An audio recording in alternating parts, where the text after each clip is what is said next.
தீபத்துவம்ன்றது அது நம்ம முன்னோர்கள் நம்மளுக்கு சொல்லிக் கொடுத்த ஒரு வழிமுறைகள்.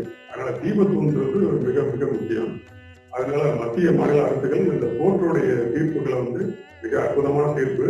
அந்த தீர்ப்பை நம்ம மொழி, இனம், கலாச்சாரத்தை பாதுகாக்கணும்னு சொன்னா இந்த இதை மத்திய மாநில அரசுகள் பாதுகாத்து நம்மளுக்கு அடுத்த தலைமுறைக்கு கொண்டு போய் சேர்த்து அவங்க அமைதியா வாழணுன்றதுக்கோசரம் இதை மிக முக்கியமாக கருதி பாதுகாக்கணும்.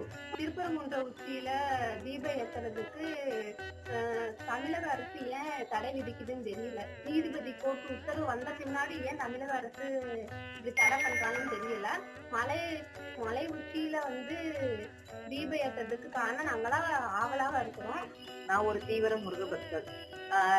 கோர்ட் உத்தரவு மீறியும் தமிழக அரசு ஏன் இப்ப வர வர இந்த மாதிரி போராட்டங்கள் பண்றாங்கன்றது தெரியல. நம்மள தமிழருக்குரிய முதல் கடவுள் முருகன் தான் நம்ம சொல்லுவோம். இனி வருஷம் வருஷம் அவங்களுக்கு கார்த்திகை தீப நாள்லயே மத்த நாள்லயே தீபம் ஏத்தணும், தீபத்தூர்ல தீபம் ஏத்தணும். இது பொதுமக்கள் ஆகிய நாங்கள் அன்புடன் வேண்டிக் கொள்கிறோம். நான் முருகன் பக்தை.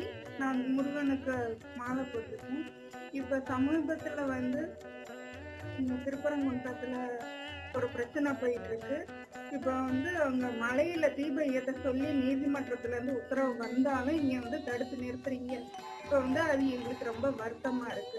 கண்டிப்பா அங்க மலை உச்சியில தீபம் ஏத்தணும்.